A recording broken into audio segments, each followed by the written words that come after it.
I know most of you have already completed the RWS language test and even received that encouraging feedback from RWS placing you in different categories. That is basic, advanced, or fluent. They promised you will be allocated tasks via email invitations because you aced the test. But now, months later, many of you have 0 tasks, 0 emails, and have made 0 cash from the platform. I know this can feel very frustrating.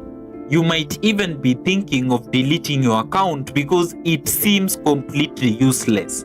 But before you do that, listen carefully to what I have to say. The lack of allocated tasks on the RWS AI training platform is usually caused by a few common mistakes. Mistakes that are easy to avoid, but most newbies are not aware that they are making these mistakes. RWS has this habit of giving immediate feedback, encouraging you, telling you they'll send projects, but then leaving you hanging for months. When you check your friend's account and see that they have active tasks while yours show nothing, I know exactly how it feels. It is a truly awful feeling. The first major mistake you make while trying to take the RWS tests is completing them too fast. Remember, the reviewers can always see the exact time you started the test and the time you submitted it. So, when you finish a 30-minute test in just 10 minutes, it immediately raises red flags. The time given for each test has been carefully calculated based on normal human capacities and capabilities. So, whether you are sharp or not, do not hurry to complete that test. Because when you complete that test too quickly, the first impression you leave on the reviewer is that you either used AI to complete the test or had some kind of external help. Basically, it looks like you did not take the test on your own.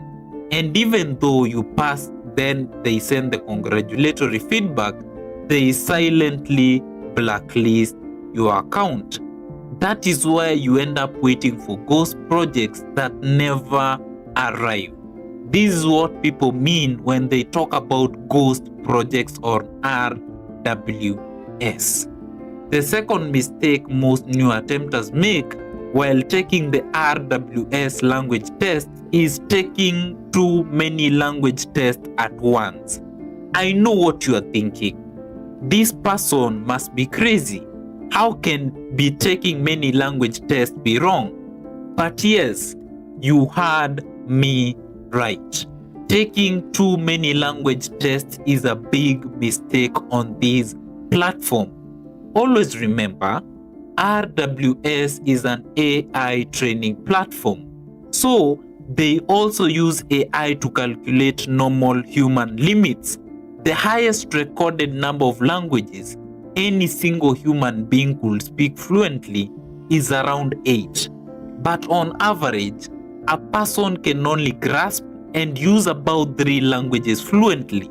So when you take 5 language tests and pass all of them with high scores, it means you claim to have native level fluency in all 5, and it automatically raises serious eyebrows. How can one person use English, Swahili, French, German, and Mandarin at a native level of fluency? Especially if you are not born in those countries. If it was just Swahili and English, or even French and English, the reviewers might assume that you are a native speaker of one and learn the other fluently. But claiming to know 5 different languages at a native level fluency raises a lot of suspicion. If you find this information helpful, do not forget to subscribe and leave a like, because it really motivates me to keep sharing these practical tips.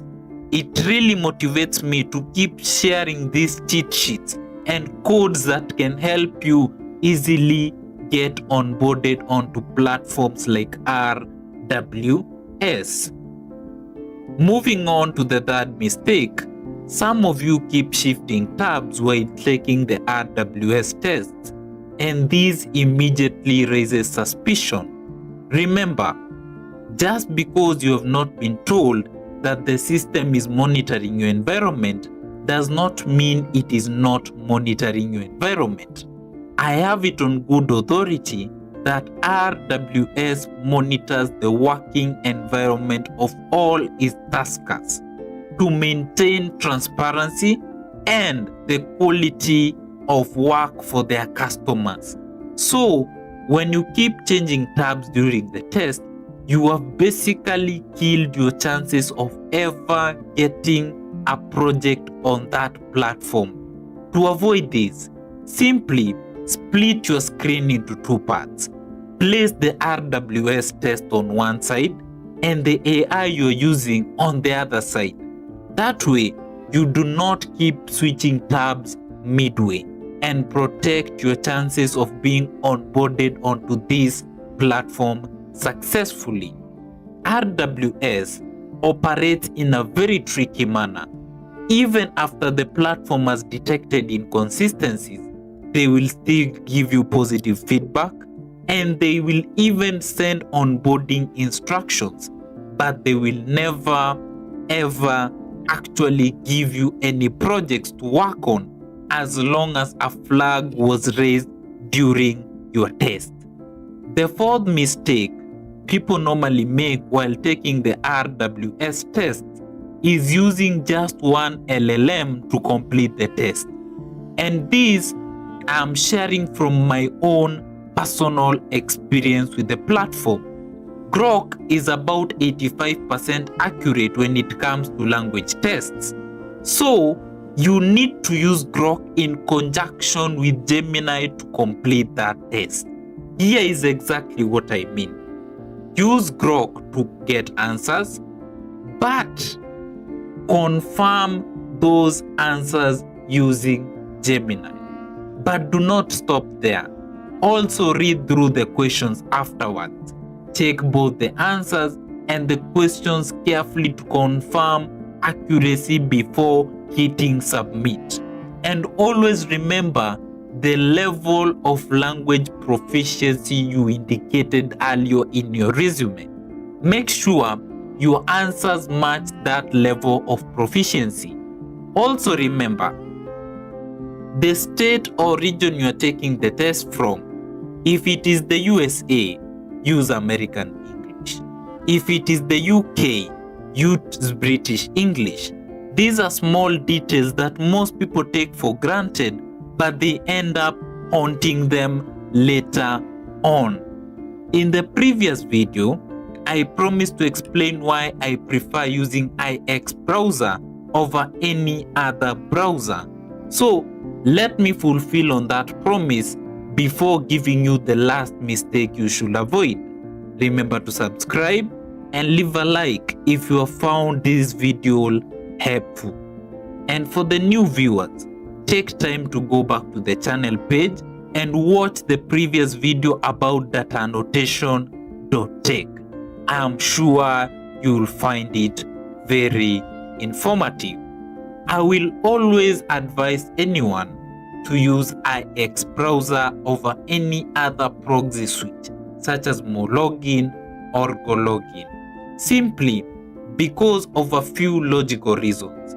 When you make a new profile on IX browser, it gives you a completely unique new device ID. Therefore, every new profile appears like a brand new device on the platform. In this case, the platform is RWS. This helps greatly mitigate the risk of account bans and detection, because these platforms normally blacklist the device ID of devices that had previously banned accounts. So, if you try to use a device with the same device ID again, you will likely get banned immediately. This is where IX browser stands out with its advanced features. A different unique device ID for each profile, plus a very strong fingerprint technology, which helps you keep your browsing inconsistent, anonymous, and leading to slower detection and fewer bans. Take this example. You've just bought a new laptop, but the owner of that laptop tried to open an RWS account and was banned. So you, thinking that you have a new laptop, have gone ahead and tried to open another account, but you also find out that you are unable to use a new account because the device ID has already been banned. I will dive deeper into this browser fingerprinting in the next video because it deserves a full detailed breakdown. Guys, comment below if you're facing any challenge so that you may receive guidance from me. It may be small, but it is something, and it may even help you on your journey to being onboarded onto RWS as an AI trainer, commonly referred to as multilingual tasks. The fifth mistake that most of you make when taking this test is choosing a language pair that is in an oversaturated market. I know you may be wondering what I mean by this, so let me break it down clearly. Take for example English USA. Almost everyone in the world can use English and write it fluently, so it is logical to assume that almost every tasker on RWS has English as one of their chosen languages.